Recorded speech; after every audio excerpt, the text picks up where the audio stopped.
बिस्मिल्लाहिर्रहमानिर्रहीम अस्सलाम वालेकुम दोस्तانو उम्मीद लरम چې تاسو به روغ جوړ او خوشاله وي او ژوند په مزو کې وي دوستانو ډیرنه ډیره زیاته افسوسناک او دردناک واقعه را مخته شوې ده شرمناک دا چې یو پلار دی حد پورې مجبور شو چې خپل لوري خپل لاسو سره وجلا اخر ولې وجلا غلطي سره کړی او واجه سوا دوستانو د بره کې بس ټول معلومات په دې ویډیو کې شریکو او کتا سره ټول معلومات باندې ځان خبرول غواړي مونږ ویډیو ځان سره تر اخره پورې ګورو چې کوم ملګری مونږ په چینل باندې نوی دي هغه ته مونږ چینل مخه ځان سره سبسکرایب کی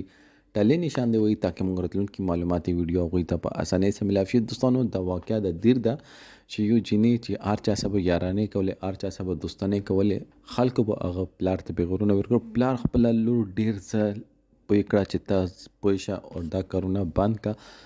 زه په دې زمانه کې د رسوا کړم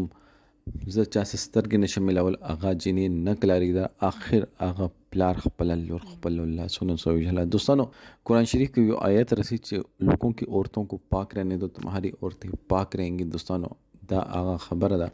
چې مونږ داسې دانې ښځو ته اچو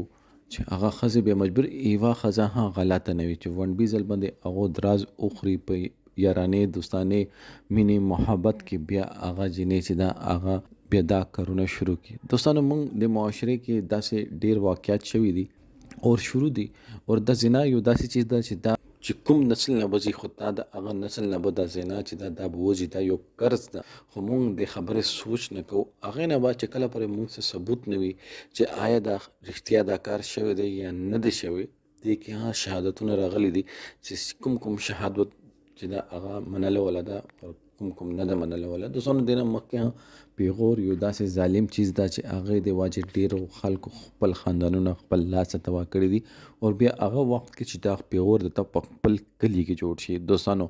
آیا د چني غلطه وا کنه وا غلطه خو د پلار ته د پیغور جوړ شو د پلار چې دا خپل لور ته بار دا سوال کولو چې غلط کارونه پرې دا هغه به ته ویل چې ما چې تا غلط کارونه نه دي کړی نه ز کور نه چې ته بار وتلم نه ما سم موبایل شتا